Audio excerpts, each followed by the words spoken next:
warahmatullahi wabarakatuh untuk teman-teman Adiaksa yang ada di seluruh Indonesia. Jika kalian semua menyaksikan ini adalah episode pilot dari Project Podcast Kejaksaan Negeri Situbondo dengan nama Jekto. Nah, untuk teman-teman, kita disclaimer aja nih. Di sini kita nggak memakai masker pada saat berbincang-bincang karena sebelumnya saya, Mbak Lita, dan juga rekan-rekan yang ada di belakang kamera sebelumnya sudah divaksin dan juga sudah swab. Jadi insya Allah kami aman dari COVID-19. Nah, untuk podcast yang pertama ini yang akan kami bahas yaitu terkait rekrutmen CPNS Kejaksaan Republik Indonesia tahun 2021 nih. Udah bersama saya nih, Mbak siapa? Mbak Yulita.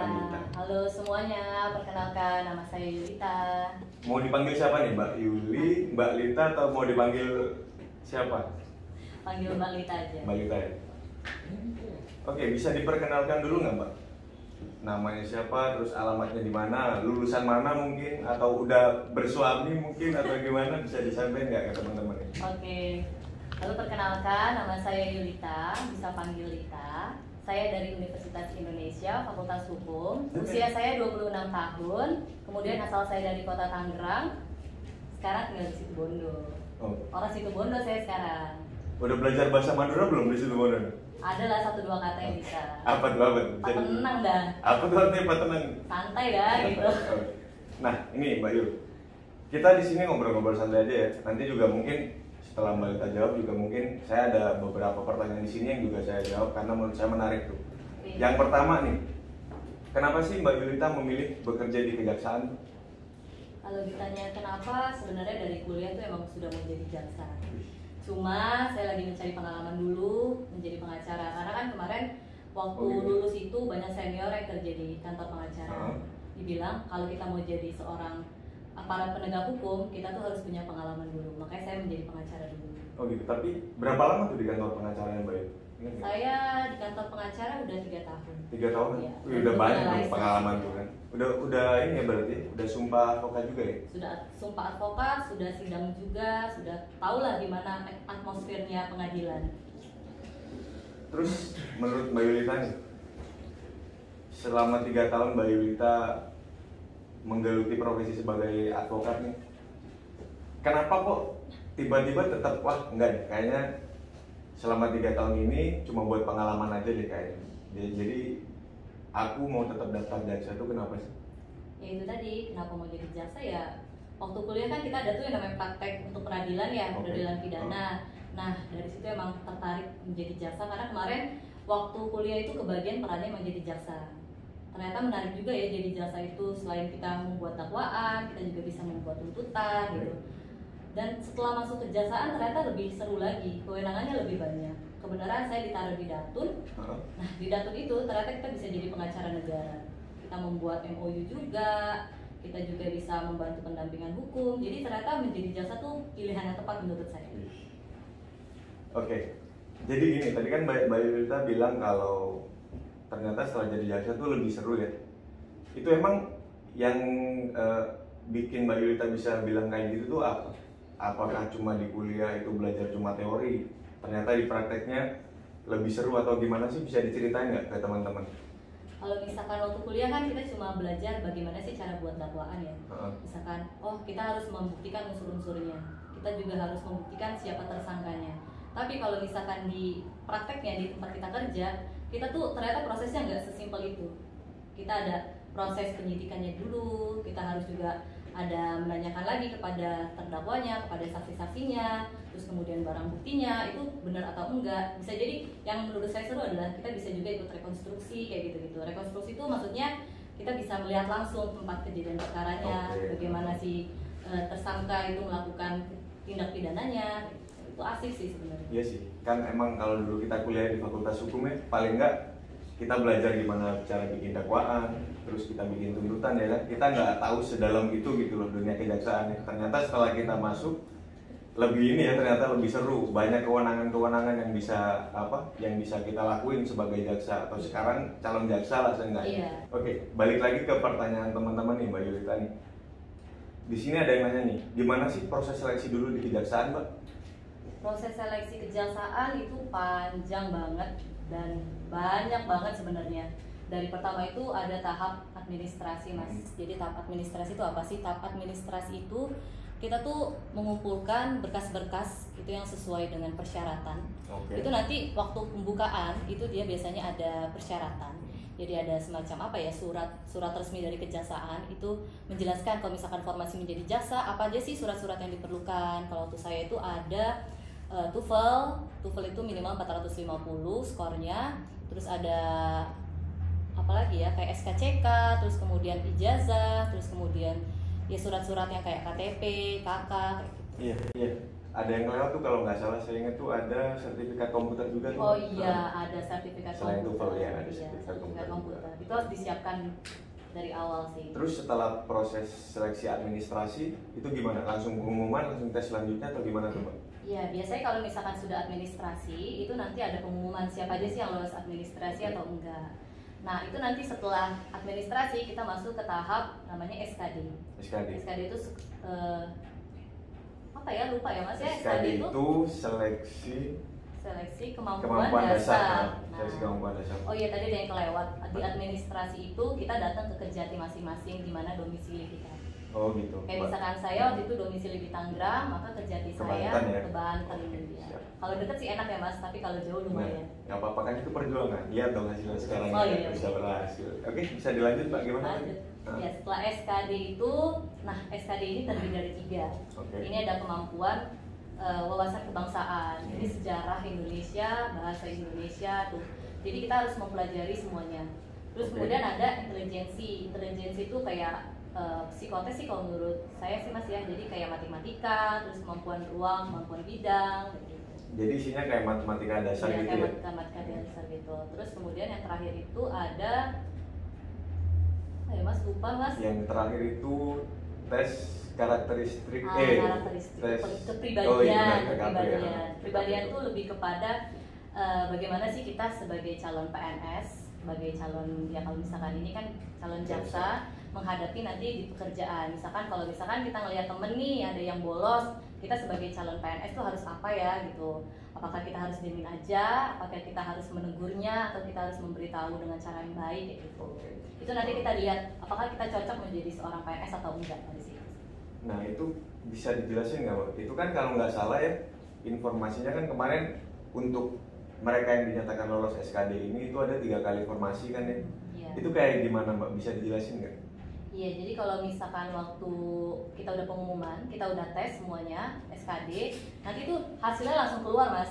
Oh gitu. Jadi nggak ada maksudnya kecurangan sama sekali, nggak bisa itu.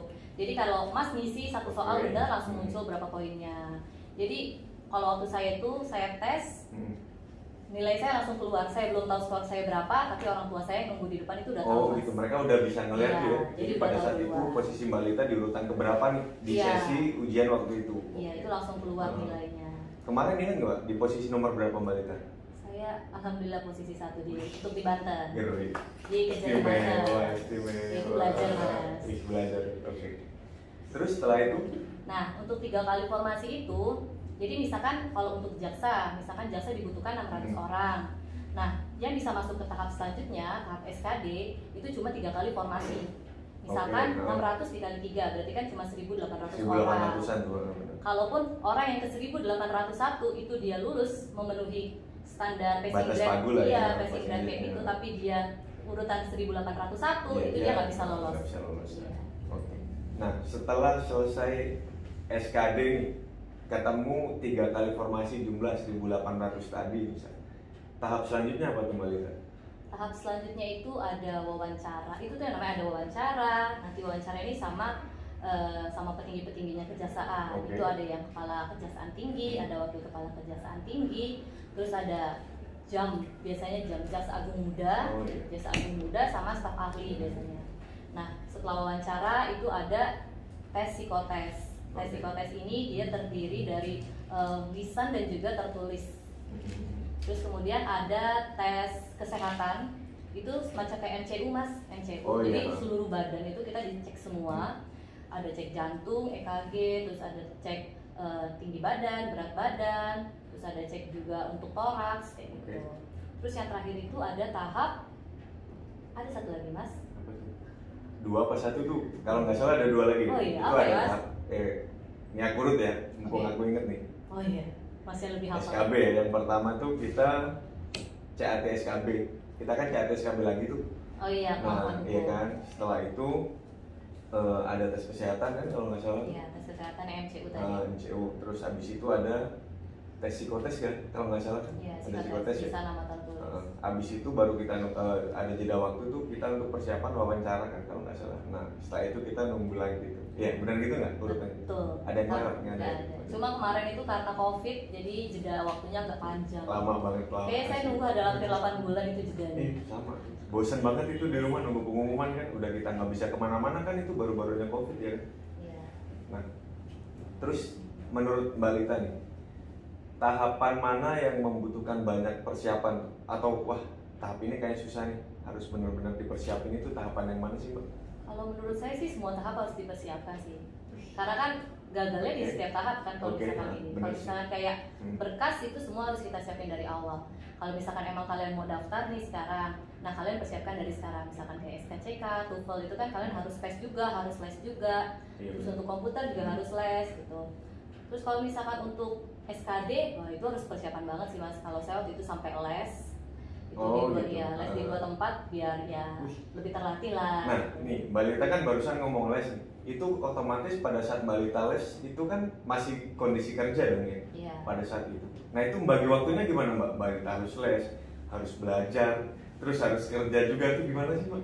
Kalau bagi waktu, masalah bagi waktu sebenarnya kalau kerja kan kalau jadi pengacara itu agak fleksibel waktunya ya.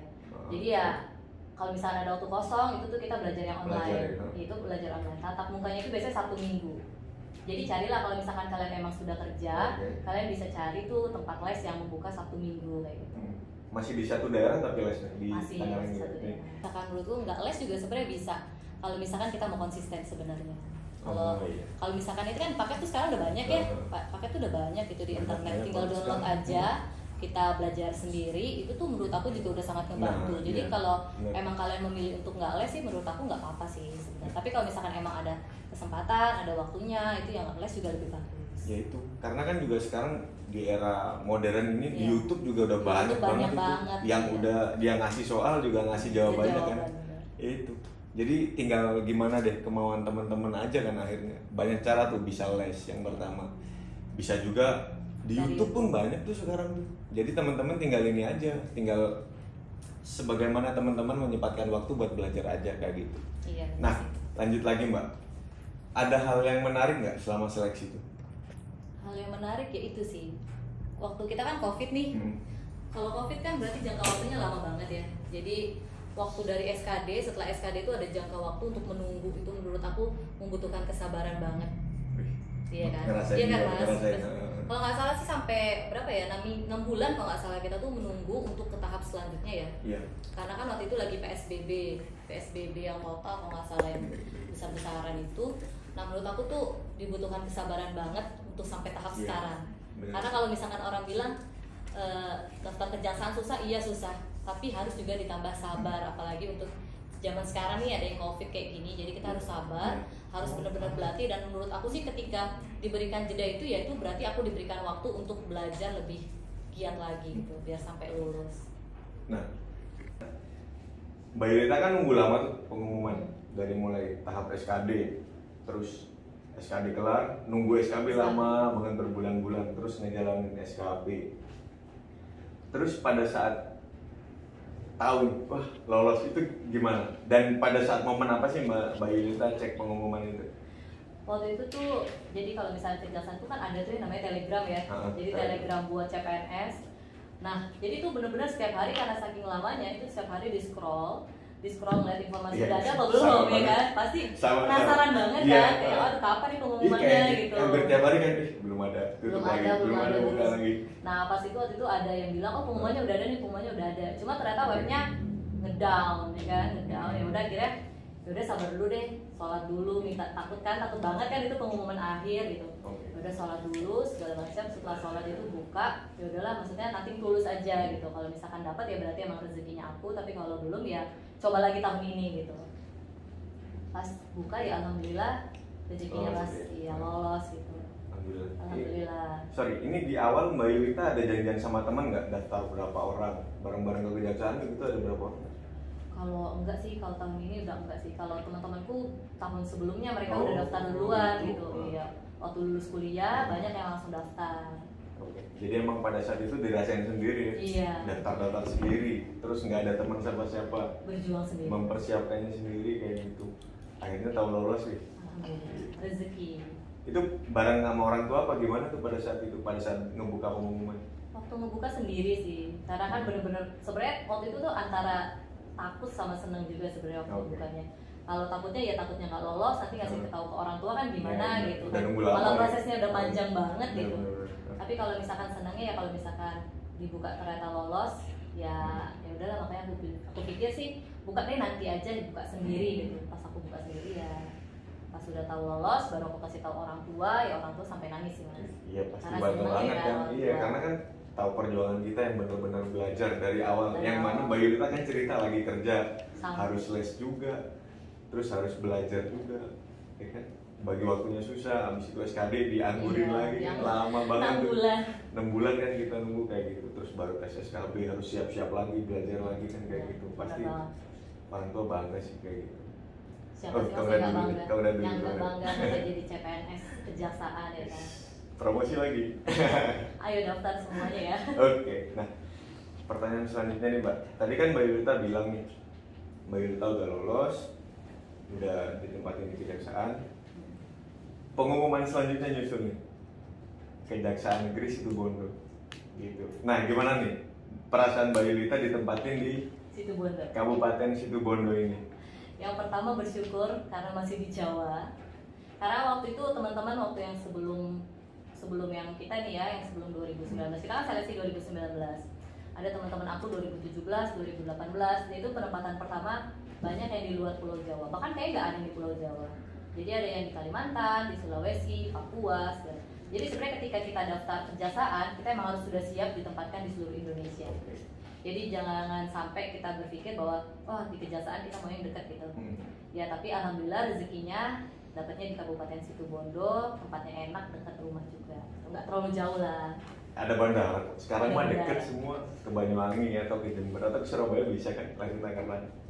Nah, Mbak Yul, sebenarnya terkait bagaimana perjalanan baru Mbak Yul tadi Kejaksaan Negeri Situbondo ini banyak di sini pertanyaan. Cuma karena rekan-rekan kita yang di belakang tuh udah ngekat nih, waktunya udah cukup kan, udah saatnya kita lanjut ke part 2. Nah, buat teman-teman semua nih, kalau teman-teman mau nyaksiin gimana Mbak Yulita ini menjalani kehidupan barunya sebagai calon jaksa di Kejaksaan Negeri Situbondo, jangan lupa saksikan nanti di part 2-nya ya.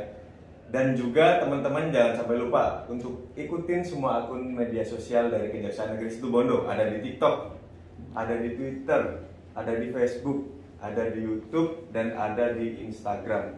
Jangan lupa juga buat main-main di websitenya Kejaksaan Negeri Situbondo. Oke? Oke teman-teman, untuk podcast kali ini jangan lupa buat Reton Adiaksa terus jaga kesehatan ya di masa COVID ini. Tetap patuhi protokol kesehatan dan tetap selalu menjaga kebersihan. Saya Elan Pratama pamit. Saya Yulita Sari juga pamit. Sampai ketemu lagi. Wassalamualaikum warahmatullahi wabarakatuh.